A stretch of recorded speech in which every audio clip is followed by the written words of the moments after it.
had a very brief interview, took all of 6 minutes. They didn't ask very many questions. And then I left, assuming I would never hear back, because I'm a very Googleable person. I have an unusual name. I'm the only Laura Jadeed on the internet. And I make no secret of how I feel about ICE and Trump and all of it. An anti-ICE journalist has just leaked how unbelievably easy it is to join ICE right now. And whatever you're thinking, it's worse. You will be shocked by this. Slate journalist Laura Jadeed went through the application and interview process and was practically hired by ICE on the spot without any due diligence whatsoever on their part. It is genuinely incredible. So be sure to stick around until the end of the video to hear all about it. And don't forget to leave a like on this video, comment down below, and subscribe to the Raw America channel. It really is the best and easiest way to show your support. And hey, it's free. So do us a favor, subscribe to the channel, and let's continue. All right. So looking here at this article from The Guardian here, this very vocal, very open and liberal anti-ICE reporter with a very unique and Googleable name, mind you, applied to join ICE and was offered a job before she even completed the paperwork. She writes in her article that she went to an ICE career expo in August of 2025 in Dallas, Texas, where there were recruiters there advertising immediate hiring opportunities for deportation officers. That's how this story starts. Isn't that insane? She was at a career expo as an anti-ICE reporter, and then she sees that they're hiring and figures, you know what? I'm going to see how easy it is to join ICE. I mean, that's how it begins. This story is nuts, but it only gets better. She then writes that DHS probably has no idea whether ICE offered me a job, which is kind of the point of the article. They have no idea what they're doing, she told The Guardian. After finishing high school, she enlisted in the Army. That's probably why she got hired so quickly. ICE is probably looking for some military background here. And then she says that she became an anti-ICE writer and journalist, and she is very publicly known for that. And she thought that that would be a very clear sign that she would be disqualified from joining ICE, being a public ICE hater. But newsflash, that's not how the story goes. But after scheduling her appointment here, ICE actually just interviewed her and then asked very basic questions. Her name, her date of birth, whether she had military or law enforcement experience, which she did, and then the reasons why she left the military. That's it. Not only is she anti-ICE, but she was also in the military, which is a big plus for these guys.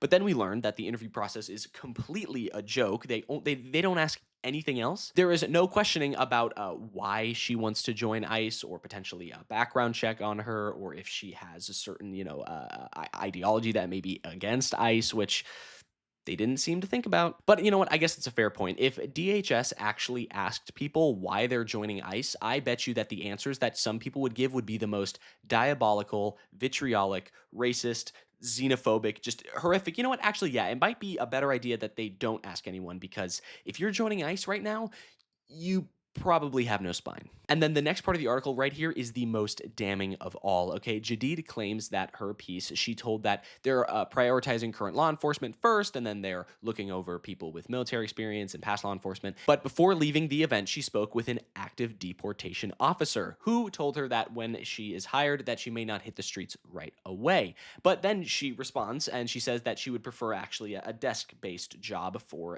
the DHS or ICE. But then right here, this is the moment. The officer's demeanor changed, and that he replied, quote, "Just to be upfront, the goal is to put as many guns and badges out on the field as possible." Put as many guns and badges out on the field as possible. What the fuck did he just say? Isn't that insane? Isn't that crazy? These guys are just openly admitting it. Oh, no. We don't want you to have a desk job. No. Organization? Hell no. Hell no. Accountability? What's that? I mean, we don't do that here. Competence and people actually running things behind the scenes so that we don't make insane mistakes and give us actual correct information. Pfft, who cares about that? These guys are so just meathead, blockhead morons. They have no clue what the hell they're doing. They're running by the seat of their pants and just running around, and they want as many guns on the field as possible. It's so clear they're just trying to terrorize American citizens here. It's ridiculous. Also, the field in question here is neighborhood neighborhoods with families and children and the elderly in them. That's the field we're talking about here. I mean, what the hell? But just you wait. There is even more. Jadeed has said that she received an email on the 3rd of September informing her that she was given a tentative offer, right? Tentative offer, and directing her to log into a government jobs portal, right? And then she was given a list of documents and details for her to fill out, driver's license, all this stuff, if she had a history of domestic violence. And then she says that she didn't fill out any of those forms, right? She didn't do any of it. However, she did go into a scheduled drug test, despite the fact that she had used cannabis 6 days beforehand, which would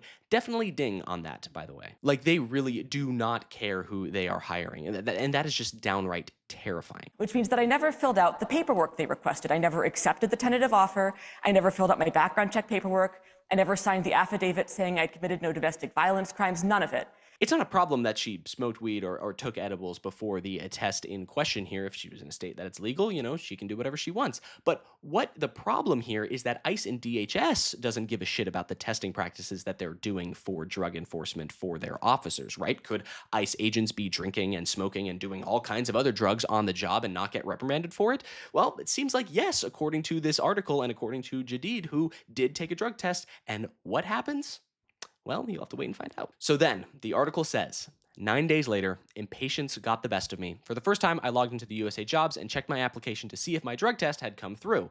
What I actually saw was so impossible, that at first I did not understand what I was looking at. Jadeed had discovered that she had been formally offered a job for ICE and that it said that she was entered on duty. Yeah, she was entered on duty. According to the ICE website, the government jobs program, she had been hired, she accepted the role, and she was now working as an ICE officer. She, of course, said no. She denied it and said that your practices are ridiculous and this is clearly an issue and they are running a extremely leaky ship when it comes to recruitment. But it said she was on duty. They hired her and put her in the job after one interview. She didn't fill out paperwork and she took a drug test that she 99% failed. I was listed as having joined ICE as of 3 days earlier.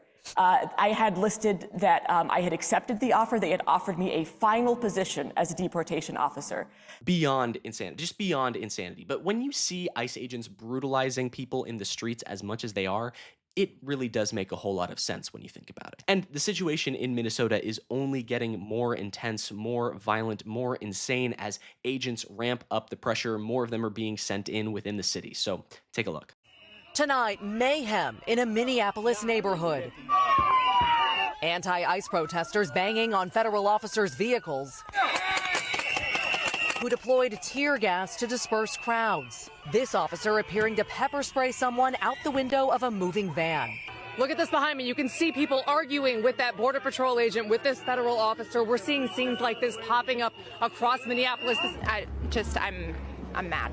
I'm very mad. You're mad right now? Yes. Well, not right now. I've been mad. I feel like we are all kind of this woman in this moment, right? We are all mad and we have all been mad. I completely understand that thought, that feeling that is coming from her, because at this point, it has gone far enough, right? This is goddamn enough. This is getting out of hand. It has been out of hand. This is just ridiculous. This is terrorizing an American city just at the behest of one impetulant little man. And this video showing immigration officers pulling someone out of a car who they say was impeding enforcement operations. The Trump administration now surging hundreds more federal law enforcement officers to the city. So yeah, it's getting worse, and ICE just seems to be pushing the limits every single day of what they can get away with right now, right? But I know that the American people and the people of Minnesota will not stand for this depravity, this insanity, and this chaos. But I think that's going to do it for me. Thank you so much for sticking around until the end of the video. I really do appreciate it. If you liked what you saw, be sure to leave a like down below, comment, and subscribe to the channel. It really is the best way to show your support, and it's absolutely free. So do us a favor, subscribe down below, and have a great day. Goodbye.